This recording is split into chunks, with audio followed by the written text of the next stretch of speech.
بسم الله والصلاة والسلام على رسول الله. اللهم صل وسلم وبارك على سيدنا محمد. اخواتي متابعيني الكرام، يا رب دايما تكونوا بخير.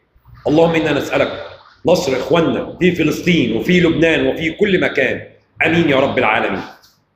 تصريحات تصريحات تصريحات تصريحات مش في محلها، تصريحات مستفزة، تصريحات تأجج مشاعر، تصريحات تخلي الجمهور الاهلي يحفل. كابتن حسين لبيب عمال يطلق في تصريحات من غير اي اساس. كابتن حسين لبيب طالع يقول الزمالك اكبر قلعه رياضيه في مصر، واللي مش هيوافق نستبعده، اللي مش هيقتنع نستبعده.